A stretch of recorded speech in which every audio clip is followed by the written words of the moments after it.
Good morning mga boss. Papakita ko lang sa inyo ang aking pang December mga baboy. Sana tumas pa ang presyo ng baboy. Ngayon po ay 170 na ang kilo. Sana naman po ay tumas pa hanggang pang bagong taon pa naman po itong aking mga alaga. Ito po ay 11. Pwede na may mga 70 kilos na po siguro.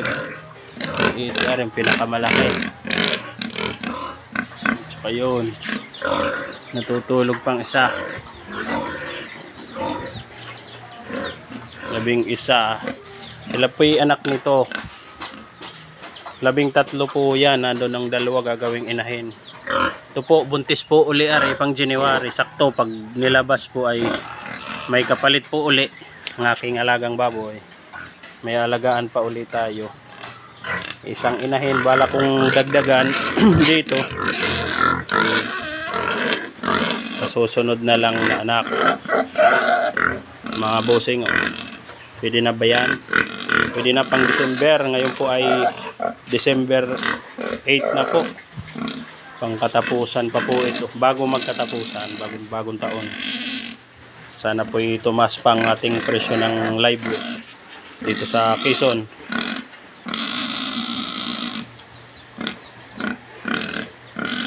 Ito po yung dalawa, 13 po yung anak nito.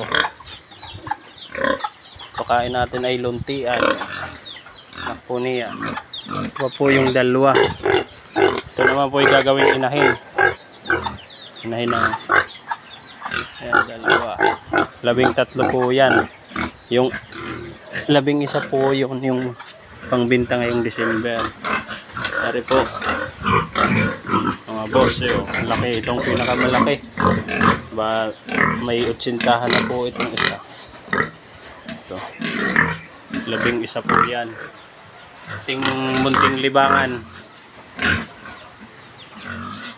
Mga boss, sana'y tumas pa. Pagdasal nating tumas pa ang live weight para makabawi-bawi ang mahal po ng feeds ngayon. Tubig pa sa pagod, syempre. Ayan o. Ito yung kanilang nanay. Buntis na po uli yan. Anak po ng January.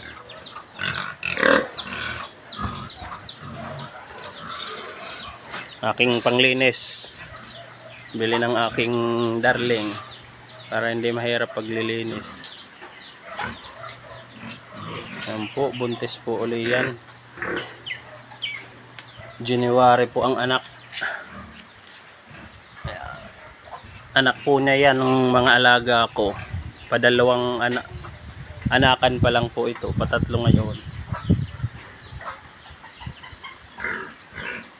Sige mga boss, salamat po.